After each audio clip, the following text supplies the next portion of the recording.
Hello, good evening. Welcome to this PolyU MBA webinar. My name is Y.H. Hong, the MBA Program Director. This is our fourth webinar in this year. This evening, our guest speaker is Mr.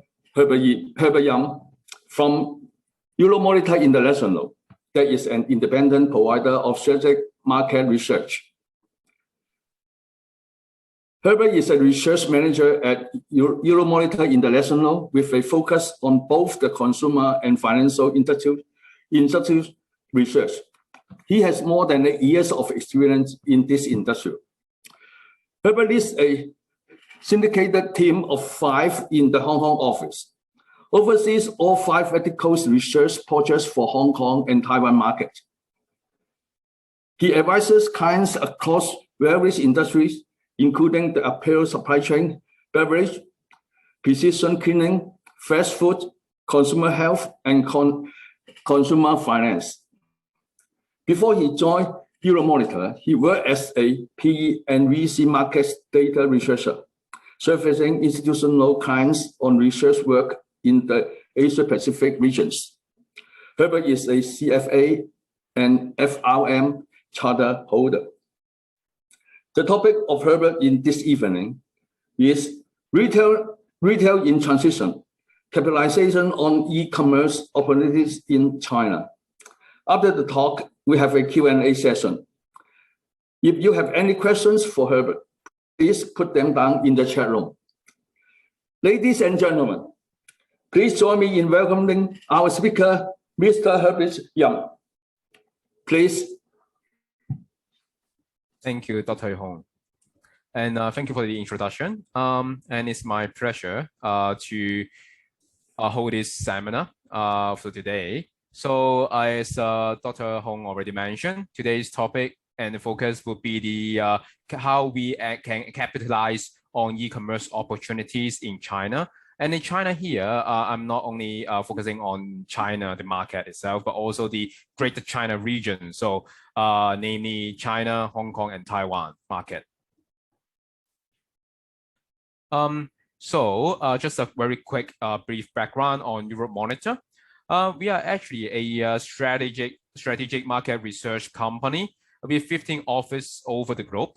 And we also have in-country analysts located in over 100 countries, help us to research and collect all kinds of market insight across 210 countries and territories around the globe. And we also research for over 30 consumer goods industry. And we also research for the demographic information, including the economy, finance, trade, and industrial data. And moreover, we also conduct various survey globally in different topics, including digital consumer, lifestyle, etc. And for today's presentation, I have leveraged data from our retailing system, economic, finance, and trade system, as well as digital consumer, lifestyle, and income and expenditure.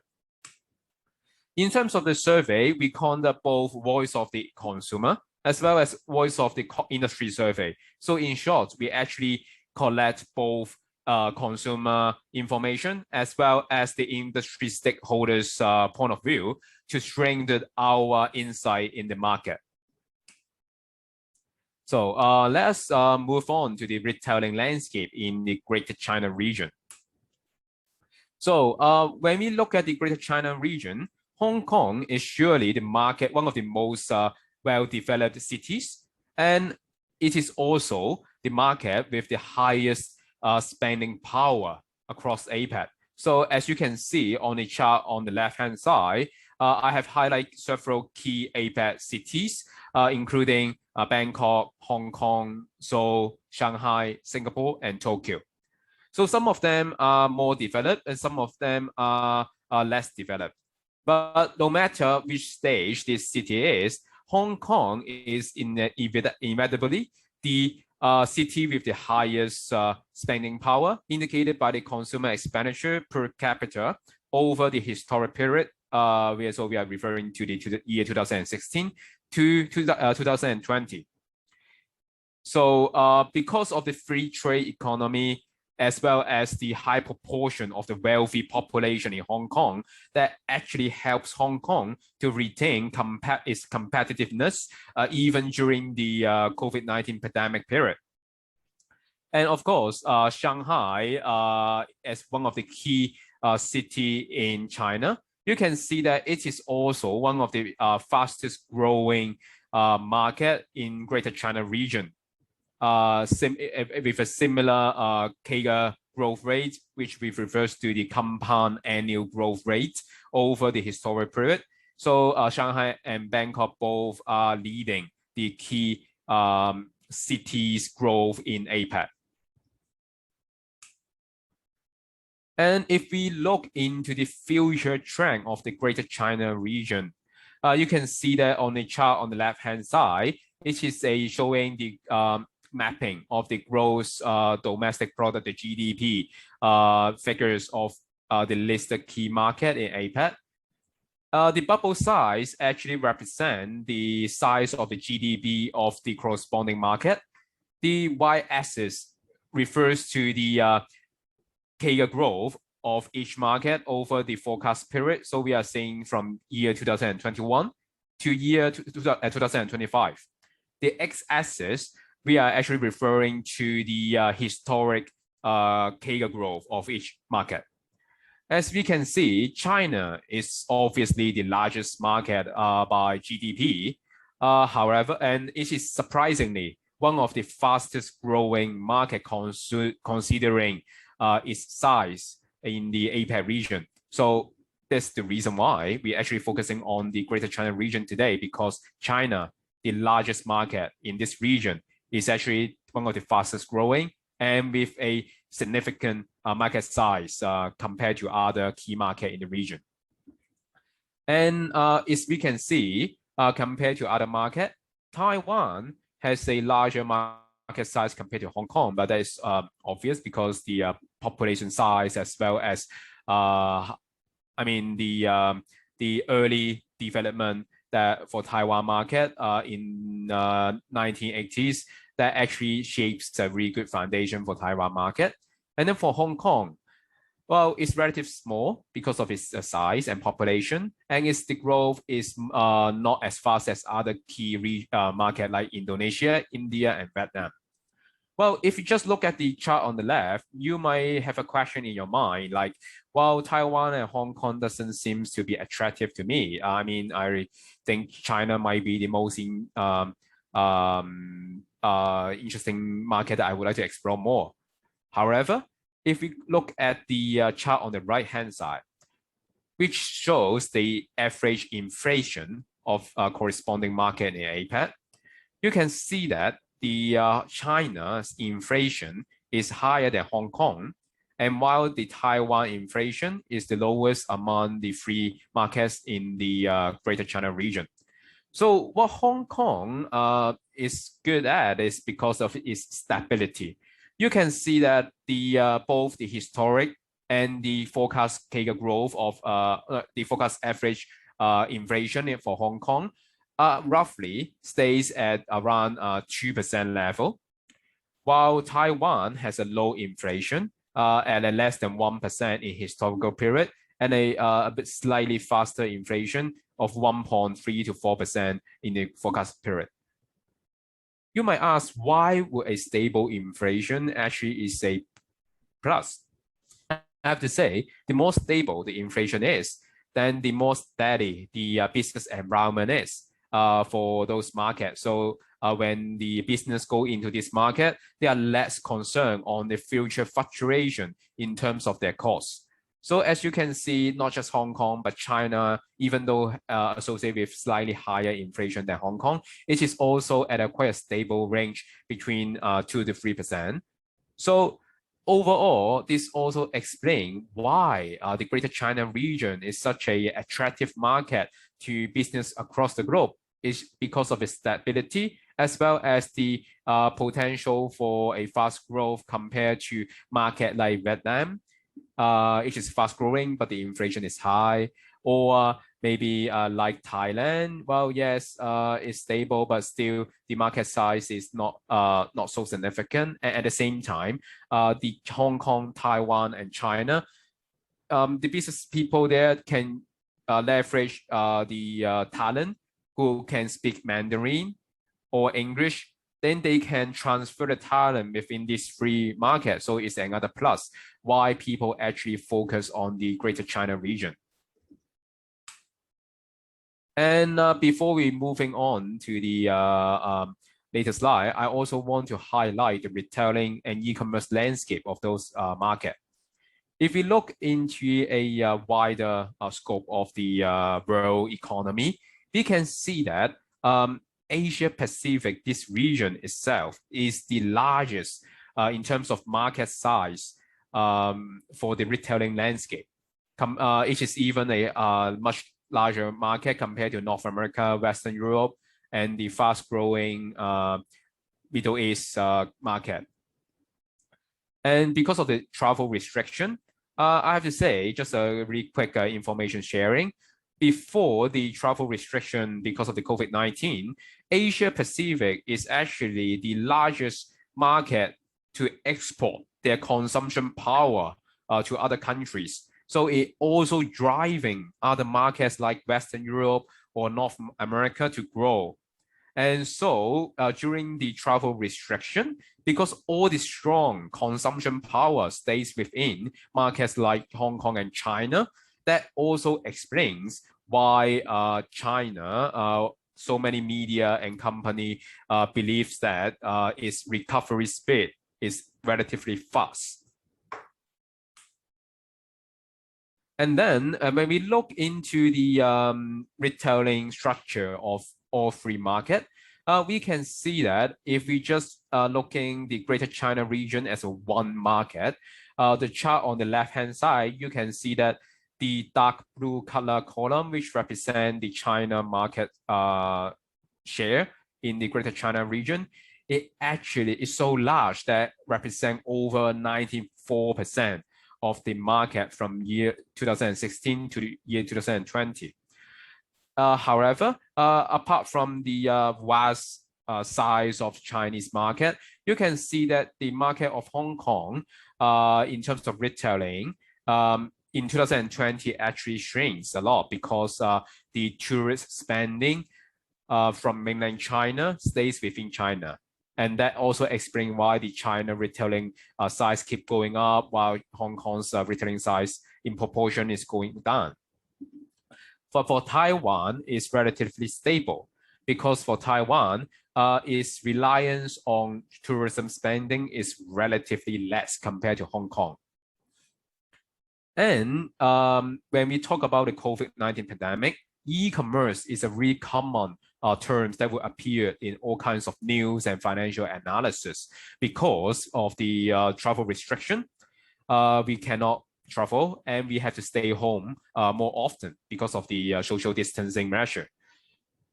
It is boosting the e-commerce while we all need to stay home and make our purchase through online platform. As a result, you can see that when we compare the e-commerce share of all free market in year 2020, where the COVID-19 has the strongest impact in those free market, China penetration of e-commerce is approaching 30% of the total retailing market size, and is way higher than the penetration of Hong Kong and Taiwan. Both stays at roughly 13 to 40% penetration of their retailing market. And this is, I would say, not so surprised because we understand that the well-established infrastructure and the software like WeChat, Alipay, like have already transformed the Chinese consumers from offline payment to online payment. And I'm sure if you actually have chance to travel to cities like Shanghai or tier 1, tier 2 cities in China, you might find that if you have a pile of cash in your wallet, you'll find it difficult to spend it because most of the shops they prefer you to make mobile payment rather than cash. And that also explains why China's e-commerce penetration is way higher than Hong Kong and Taiwan. And if we combine these two charts together, we understand that the e-commerce penetration in Greater China region is relatively high compared to other markets because China's market size is so huge in China, Greater China region, and the influence of its high e-commerce penetration would be even stronger. So if we take a more detailed look into this trend, you can see that on the left-hand side, we have a time series trend of the e-commerce market size for corresponding free market. And the light blue section actually represent the domestic e-commerce, and the darker blue part represent the portion of foreign e-commerce. What foreign e-commerce means that is when a Chinese consumer, a consumer in China, they make a consumption on a foreign merchant's website. So for example, if I station in Shanghai and I purchase a, let's say a mobile phone on Amazon US, not Amazon China, okay, Amazon US platform. And then that mobile phone shipped back to Shanghai. And then that kind of transaction, we refer to the foreign e-commerce transaction. So in comparison, the domestic e-commerce is actually saying that the transaction made to the domestic merchant. That is domestic e-commerce. As you can see, a very interesting trend is that China is domestic e-commerce represent the majority of the market. So around 80 to 90% of their e-commerce consumption goes back to the domestic merchant. A similar trend happens to Taiwan, as Taiwan foreign e-commerce proportion is even less than China. Okay. However, in Hong Kong, because of the historical background being an international hub of Greater China region, is exposure and the consumer's sophisticated demand on more diverse and variety kinds of goods is higher than Taiwan and China. So it actually means that Hong Kong foreign e-commerce demand is much higher.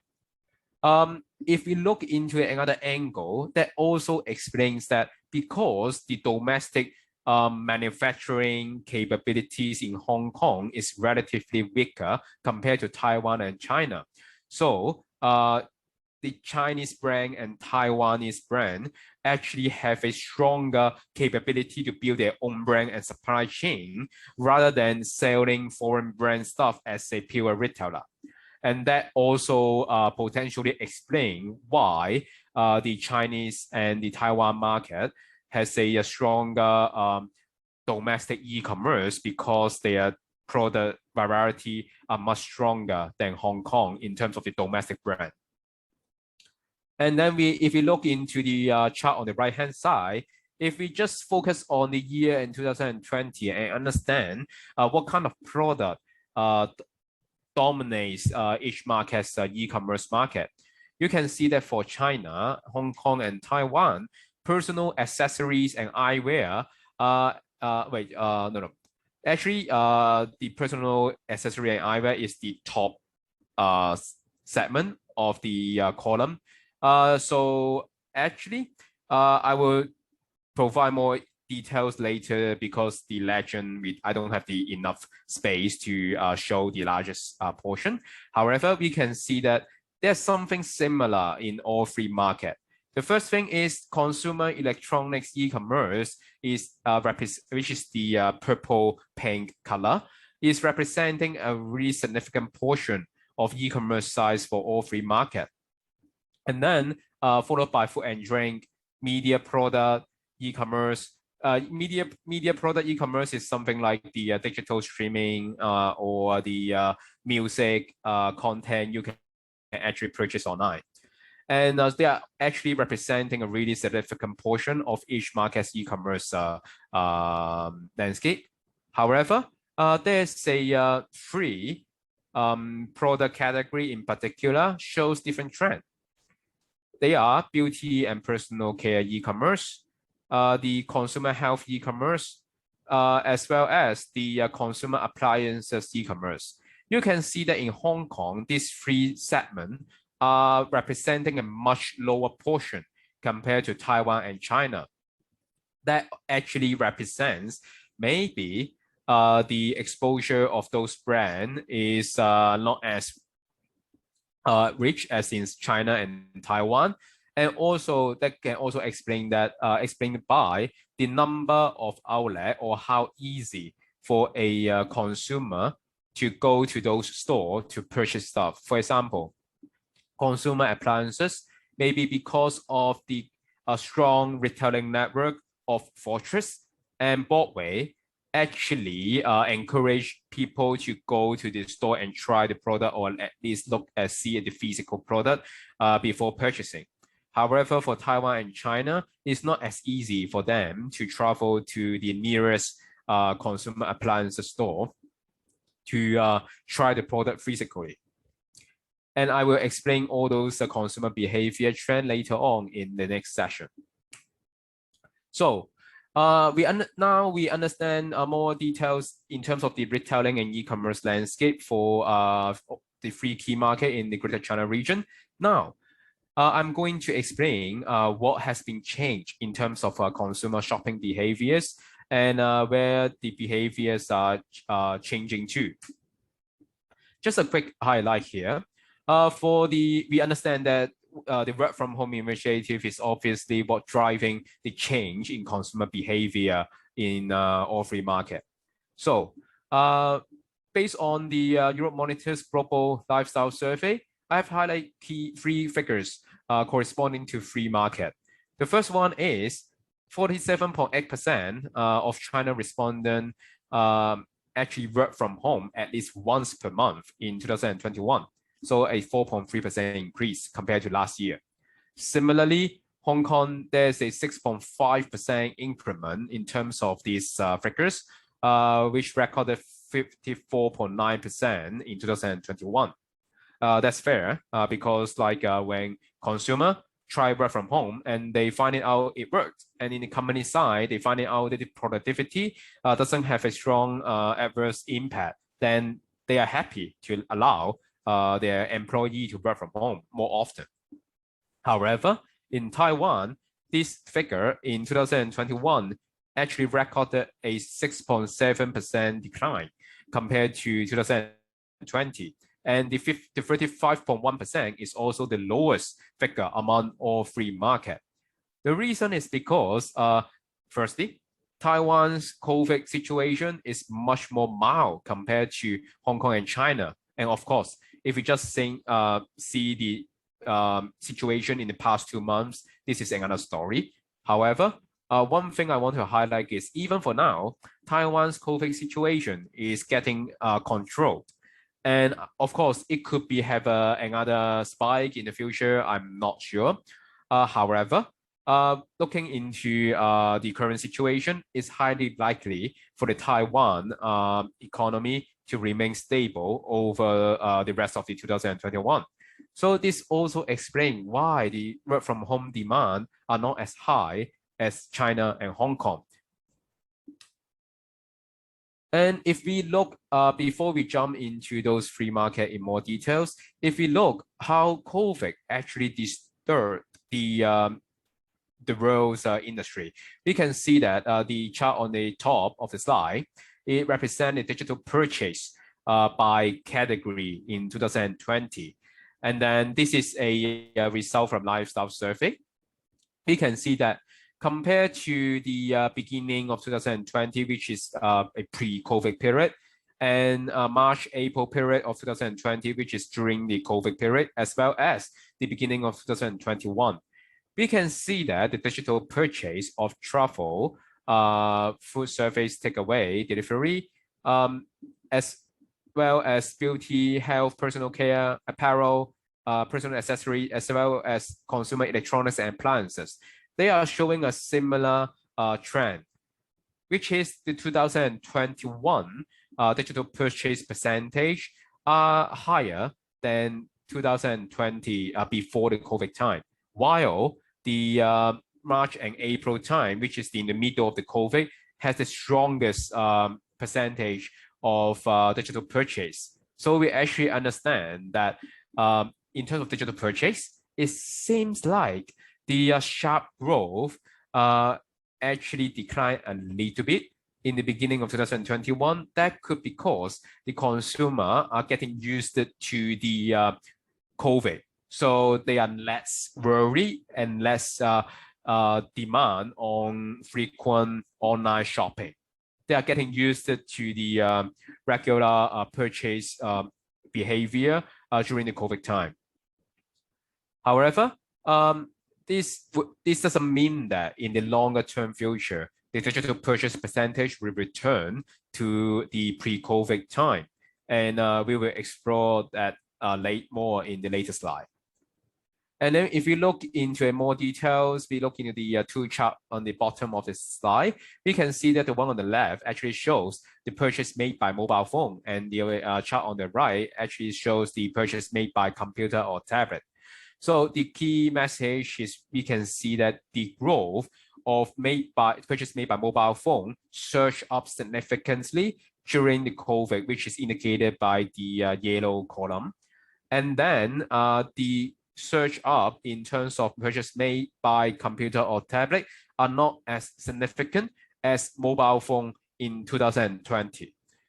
This is a strong signal saying that the consumer are rapidly transformed to mobile commerce during COVID time, because they will find that when they need to make purchase online, mobile phone maybe is a more convenient, interactive way to make the purchase rather than a computer or tablet. All right, so let us return to the Greater China region.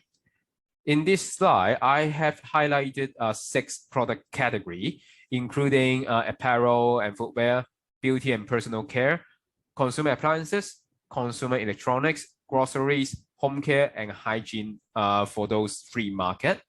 And then the result actually shows the response of one of our lifestyle survey questions. And the question is, in terms of shopping activities and online purchases, how frequent they actually purchase corresponding products online at a weekly basis. And the sample size of this global survey is 32,091 respondents across the globe. And the result shows that, as you can see, even though all 6 charts representing different product category and the market size and percentage are slightly different, but nevertheless, you can see that it actually exhibits a similar pattern. The pattern is the 2021 response, which indicated by the yellow, orange yellow column in the chart, record the highest percentage compared to 2020 and 2019. So we can see that after the 2020 figure, which is the middle of the COVID, there's a increase in the consumer intention or behavior in moving the shopping habit from offline to online. However, their respondent doesn't show that behavior returned to the pre-COVID level. And surprisingly, it actually surged even higher compared to the 2020 level. That actually means that after trying online purchases, consumer actually enjoys it and agree that this is something that they would like to try again and again in the future. So this is indicated this is no longer a one-off transformation. It actually could potentially persist in the future. And after looking at what the consumer are thinking, now we are listening to the voice of the industry, what the industry player are thinking about. The chart on this slide is actually showing the planned areas for the responding companies they would like to develop in the future. And this is the timing of this, we call that this response is in November 2020. So it's quite recent. And I want to highlight the top 3 results. The top 3 answers actually shows that, improving customer journey, user experience, becoming consumer-centric, as well as creating a consistent brand experience. There's something in similar.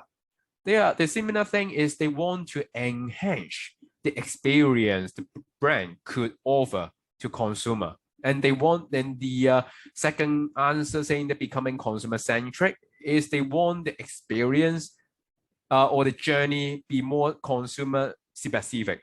In other words, more personalized. So after we understand what the consumer and the industry are thinking, the next question is how we can capitalize it. So back to the title of our today's presentation, how we can actually capitalizing the e-commerce or the changing in the retailing landscape opportunity in the Greater China region. Before I move on to a more examples to showcase my insight, I want to highlight 3 key trends that would impact the future of the retailing landscape in the Greater China region to you all. The first one is the future of commerce. This trend is really referring to the commerce has been changed. We need to understand what is coming in the future before we can actually better plan our retailing strategy. The next one is from digital to experience. If you remember, over the past few years before the outbreak of the pandemic, most of the article study, they are trying to say that digitalization is the key trend. You need to move online, new economy. Those are all the buzzwords that keep appearing on the article. But for now, are we saying that what you need to do is bring everything online? Is that it? Is it the end objective?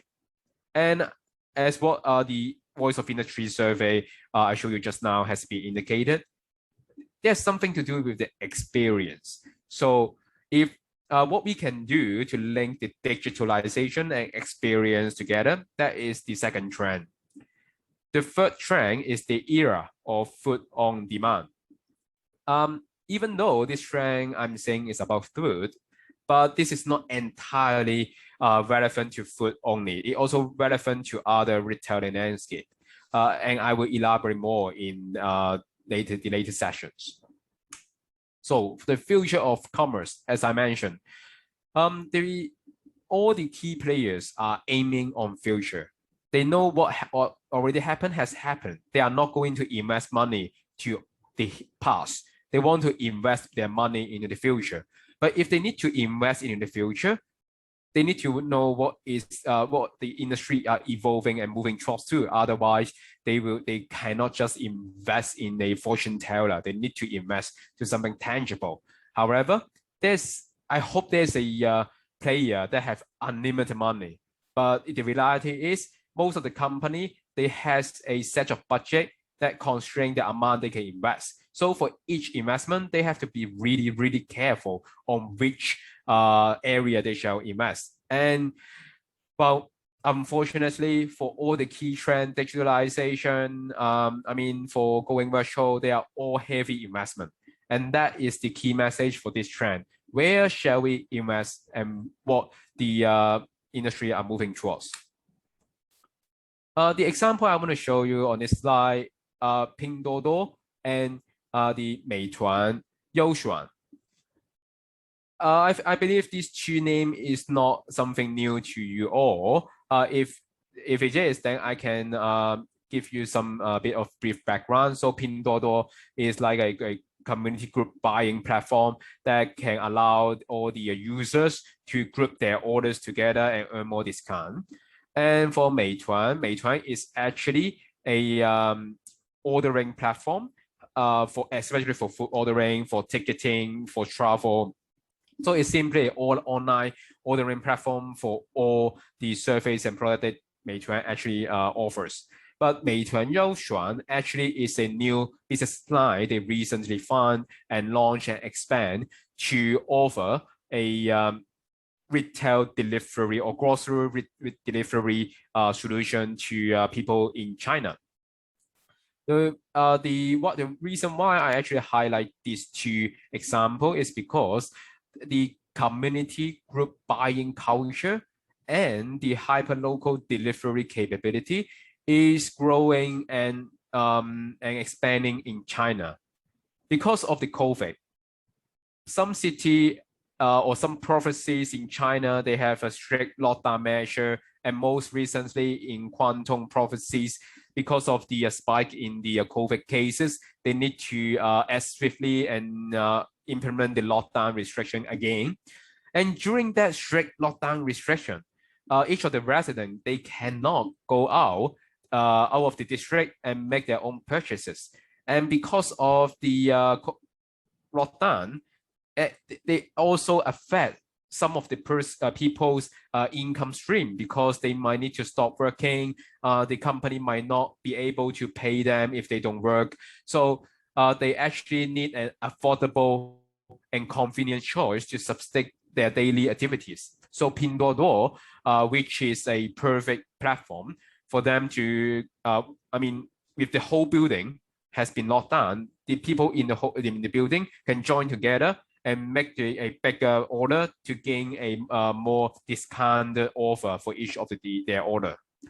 And the Meituan Youxuan, they leveraging the Meituan network in the country. They have been long been established over the past decade, and then they use it to deliver the grocery product. So for people who are living in rural area or who unfortunately staying in the lockdown district, they can also purchase the grocery items with ease. Another case study is about Shopee. Shopee is not a Greater China region key player. However, it is one of the largest online e-commerce platform in the Southeast Asia region.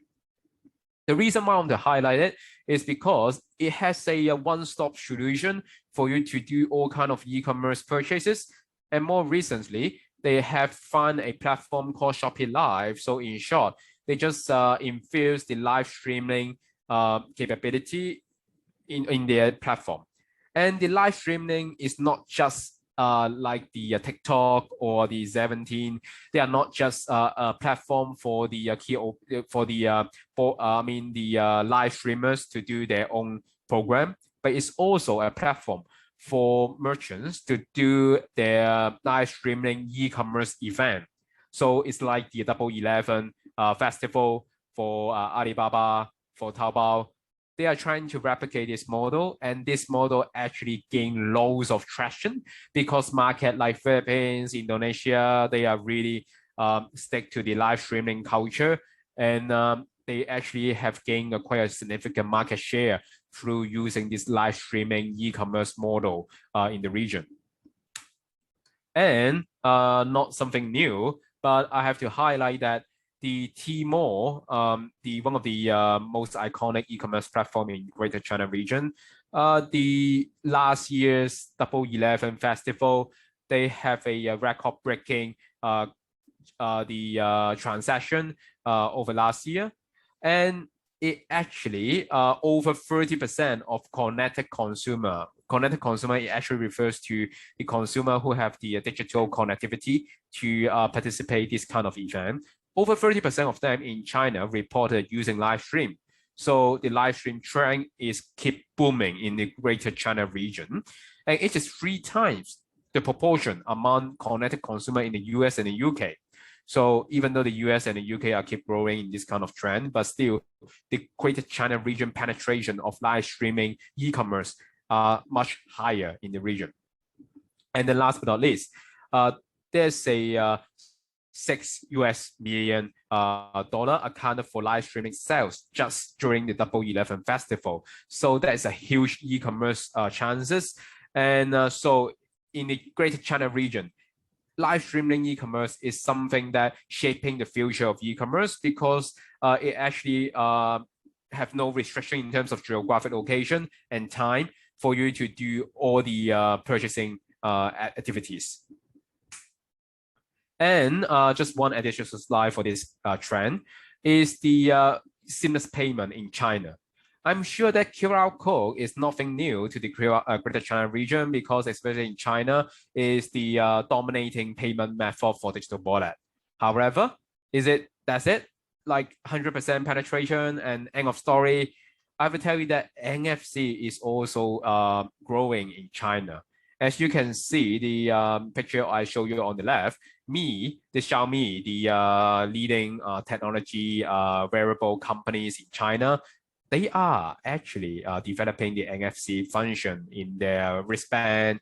And the NFC payment function is not just designed for payment. It's the NFC function also allow people to do the public transportation, to open their door, and even to do QR code payment through their Mi Band. So if you can see that the leading player in China, they are developing the NFC payment option, I think there's no doubt that in the future, the NFC function will be more and more common in the China market. And in comparison, Hong Kong is more diverse market in terms of payment acceptance. So it meaning that NFC, of course, capture a more significant portion of the Hong Kong digital wallet payment media transaction. So in short, the key message of this slide is really just saying that for you to projecting the future of the Greater China region, the payment diversity is getting more diverse. So in terms of payment acceptance, you need to have you need to prepare to be more inclusive and to accept as many payment options as you could in order to grow steadily in the Greater China region. All right. So I need to speed up. I know the time is running short, but the next trend is from digital to experience. Quick highlight. For Hong Kong market in specifically, 66.8% of Hong Kong respondents actually responds that they use technology to improve their day-to-day life activities. And 57.5% of them also saying that using shop in stores that create engaging experience. So what they are looking for in in-store experience, in-store shopping is about experience. So in terms of experience, we're looking back to the Voice of Industry survey. We can see that the tailored marketing or personalized recommendation, as well as the expansion of mobile application, is something that the industry are willing to invest in near future. And the result on the right-hand side also shows that they believe the positive digital consumer experience, as well as emerging business model as a new way to reach consumer, is something that they would influence their investment or their stance towards the digital initiatives. And when companies keep aiming to the digital experience and digital capability, one thing is very important is that, are we going to invest all the amount of money into digital, or are we going to bring everything from offline to online and mission accomplished? Is it the thing? So the first thing is we need to understand the different role and different stage of the customer journey. For example, for awareness, if you want to create awareness, if your brand is a product that is hard to imagine before you can actually touch the product, are you sure that a IG shop is a good choice for your brand to create awareness among consumer? Or is it an experiential store that the consumer can touch your product, try your product, would be a best way for you to promote the brand awareness? And similarly, for the purchase itself, if the product itself is a digital content, or the product itself is a more premium, are you sure you want the consumer to purchase in a store, or you want the consumer to purchase online and they need to wait for a few days or even a week before the product actually arrives to their place? different product categories have different pain point. So when a business need to decide where I shall invest in terms of digitalization, they also need to understand, shall I invest in the payment system? Shall I invest in the social media platform? Or shall I invest into a customer feedback or the customer service system that will add the most value to their business? And I can share some example quickly for Hong Kong. So there's a preface coffee brand in Hong Kong.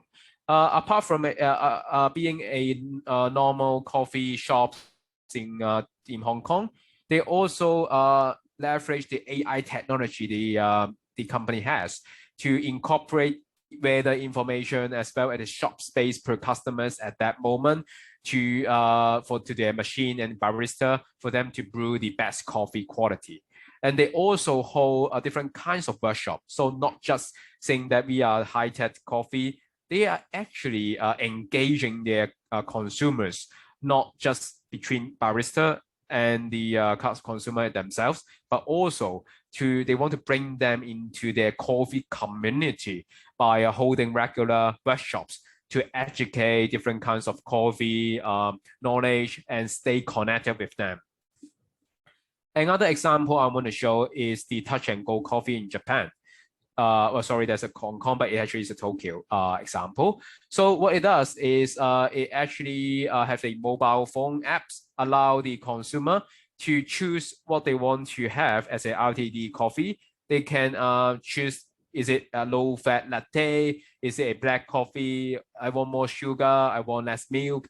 And then they want to pick up at, let's say, in a train station in Tokyo. And then when they go to the pickup point, the coffee is already ready for them to pick up, and the label is customized. So it is not a preset ingredient. It's exactly the spec they want that coffee has. So you can see that each label has different ingredient and spec according to the order. And so it actually gives a really convenient way for Tokyo consumer who might be really at a fast pace of life to get their own customized coffee that actually give a personalized experience, even though they need to pick up and it's a really physical venue. This is how the brand design where I shall invest in terms of the digital customer journey and where I shall give them the experience in a physical world. Another example I'm going to show is by an IT, a Hong Kong-based fashion retailer. And during the COVID, it is severely hit by the pandemic. There's many stores closed down. However, they never stop inventing their capabilities. So last year, they actually hold a digital future booth in shopping mall in Hong Kong. In that booth, there's no real apparel show in each of the showroom or show box. Instead, they only show a virtual apparel collection to all the consumer. And instead of touching the cloth or try it on, they have a screen for the consumer to pick, let's say, which color I want to have. Do I want to have a white color coat, or do I have a metallic color clothing or jacket? So you can use your fingertips to pick different choices to see what will it look like and how I can experience the apparel item virtually. So this is something really innovative in the apparel industry, because if this actually works, then there's no longer for them to spend money on renting an expensive retailing point to do the retailing thing, and they can also allow the consumer to try on virtually or even to see how it will look like in a real life on a virtual platform. And when we look into the Greater China, the mainland Chinese market, the consumer, the beauty and personal care brands such as Armani and Kiosk, they are having a really digital booth set in the key cities in China. And you can see that even though it's a digital, but their booths are highly physical. They are not saying that you need to wear a VR device and experience the product in a virtual world. Instead, they want to connect the digital and the physical world by, so for Armani example, they're allowing consumer to sit on those chair or stay in front of the camera to experience the on-air experience like a celebrity, what they will look like in front of the camera after trying on their cosmetic product virtually or physically. And for kiosks, they also kind of allow consumer to experience how eco-friendly the brand are, and they can even use their mobile apps to simply put their camera on into different area of the booth, so then they can have a virtual reality experience when they're exploring different areas of the booth. All right. So last but not least, the era of food on demand. So while the digital experience keep evolving and bringing a more advanced experience to the consumer, however, the point is like we are still living in a physical world. No matter how developed the virtual world is, we still need to have a tangible product on our hand. So the delivery is a very important point for this retailing landscape. And of course, during the COVID time, we need the food delivery service keep booming, especially for Hong Kong and Taiwan. For Hong Kong, Foodpanda, Deliveroo keep battling each other to get the share. And for Taiwan, I have to say all kinds of merchant, not just food delivery services. Can you imagine? Lala Move is delivering food in Taiwan, and PX Mart, a hypermarket in Taiwan, also have their own food and grocery delivery apps to enhancing the hyperlocal delivery capabilities in the Greater China region. So not just the Greater China, but also the rest part of the world. In Europe and in US, all kinds of the operator keep building their ghost and cloud kitchen network to ensure that all the food service product they can be produced in the nearest location to the consumer. The neighborhood of the customers, so that they can give a much more time efficient and cost effective delivery solution to the customers. And this trend actually replicating in the retailing segment. AOHI, a US-based micro fulfillment center startup, actually operating this kind of business model. What they do is they have multiple fulfillment centers across the US continent. And then once they receive orders, they can swiftly deliver the designated goods to their customers' neighborhood. So this actually shortened the time for them to deliver their goods to consumer. And they even offer not just same-day delivery, but if the product fits, they can deliver the products within 2 hours. So this is something that connects the world together. And if this capability actually expanded to overseas, I'm sure this will disrupt the whole retailing industry across the world. And of course, they are still operating micro fulfillment centers. So it actually means that in terms of delivery, they still need to partner with third-party services such as Uber, DoorDash, etc. And the picture below I want to show is a company in Israel. They have a robot, a delivery robot holding customer orders in the micro fulfillment center. And the robot can also differentiate different types of goods according to orders, so that it's easier for these kind of fulfillment center to manage with limited number of employee stays in the center. So if this again keep growing, you can see that the amount of people need to keep it operated will be much less than it is for now. And this will be another great disruption happening in the industry. And let's bring it back to a more local perspective, HKTV malls. If some of you actually read the news, Ricky Wong has recently announced that his plan in the future 7 years is to step back. Instead of keep expanding the HKTV mall platform, he wants to step back and helping other companies to open their own e-commerce store. This seems a bit strange because HKTV Mall is now the leading e-commerce platform in Hong Kong. It seems like they should allocate resources to maintain their competitive advantage and fight the potential threat from Tmore and other players. But what Ricky Wong is thinking is like, instead of maintaining his shares, how about if I leverage my logistic network and my e-commerce platform capabilities and to provide this service to all the key brand company or retailers to help them to build the e-commerce platform.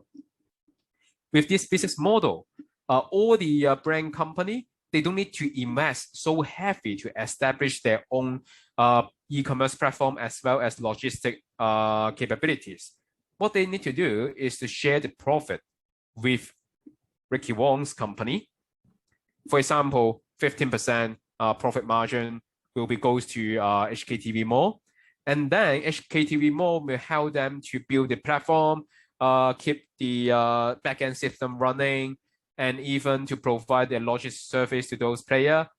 And they don't need to worry about if they need to maintain their competitive share. And most importantly, Ricky Wong understand the cost to establish such a network is so expensive, and it is not so profitable if that network only leveraged by its own platform. However, instead of own platform, if there's like 20 brands paying the same amount of money for Ricky Wong's service, then the profitability of this business model could be huge.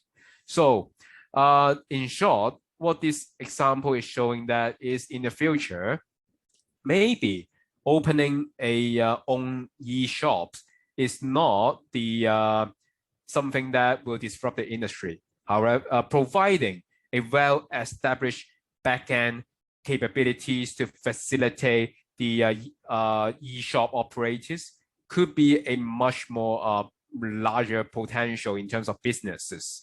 And also this model will encourage more and more SMEs to go online, because what they need to do is to pay a similar amount of profit margin sharing, and then they can have a well-established e-commerce and delivery network that will allow them to easier to go to reach their consumer in the future. So that is the message I want to share. And if you've got any question, feel free to raise up. I'm happy to answer them as many as I could. I understand that time is running up. Really sorry about the overrun. Yeah. Oh, thank you very much for sharing. You share with us a lot of valuable figures, charts that give us a very good picture of what we will go into the future. Yeah, I learned a lot from you in this evening. Yeah, you talk about from the digital to the experience. That give us a very good direction. Yeah, if we want to further develop our business, then we have to think about how we can allow our customers has more their experience, not just use the high tech to place order, but they need to have some involvement. Okay, they need to have some experience during their purchasing. Okay, so audience, if you have any questions, please write down in the chat room. You can raise any question for us. Yeah. So now it seems very quiet in the chat room. We don't have any question so far.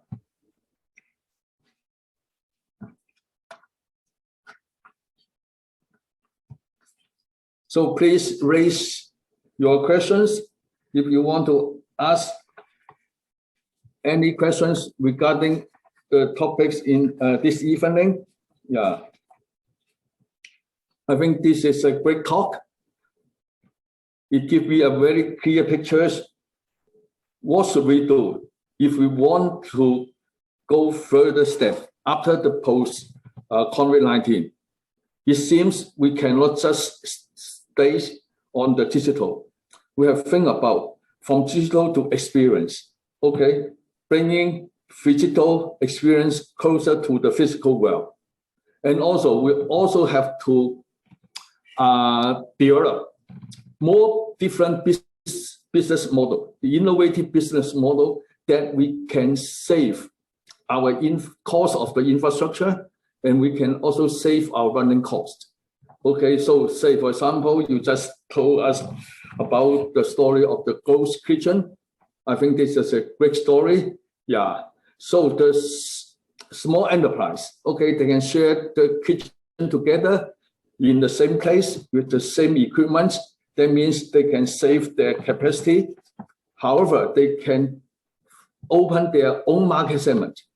Okay, because different enterprise, you can service a particular market segment, but use the same facilities. I think this is a great idea.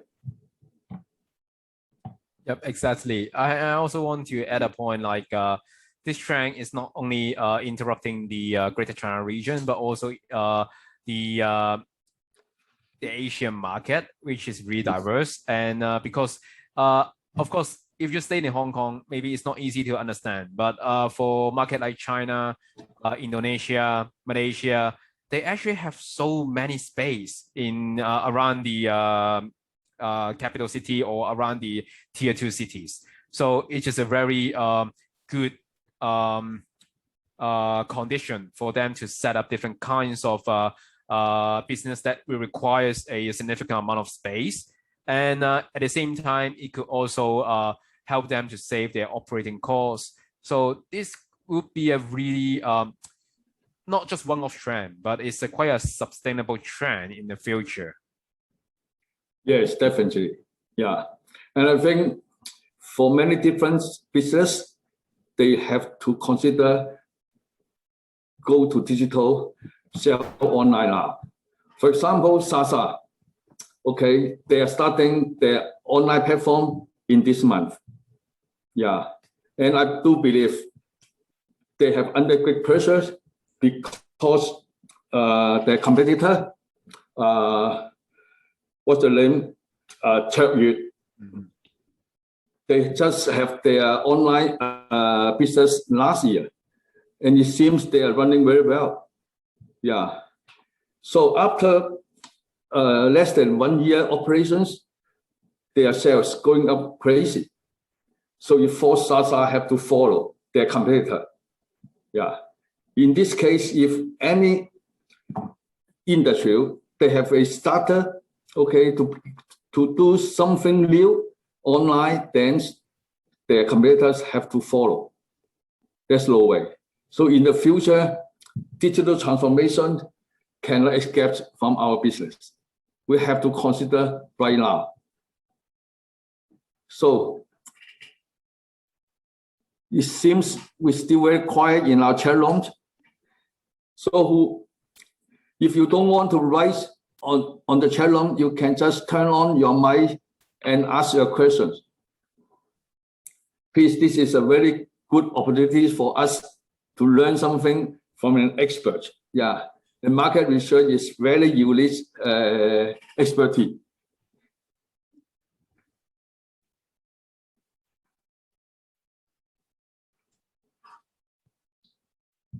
Okay, so if we don't have any questions, and it's X05, so I think this is time for us to say thank you to Herbert. Thank you very much for sharing with us. This is a wonderful talk. Yeah, we appreciate very much for your help. Thank you very much. We hope we can invite you again in the future. Sure. Thank you, Dr. Hong. I'm happy to do this sharing today. And yeah, so let's stay in touch, and good evening to everyone. Okay. Thank you. Thank you.